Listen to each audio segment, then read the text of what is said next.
How to change Google Play Store country. Hi everyone, welcome back to our channel.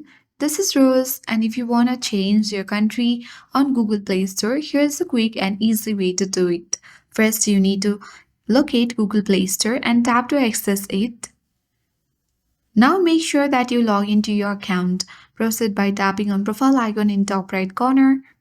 Then select payment and subscriptions option.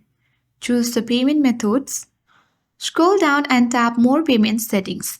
This will open a web page. And after that, you can easily sign in to Google Play or adding your login credentials. Now select Add a Payment Method.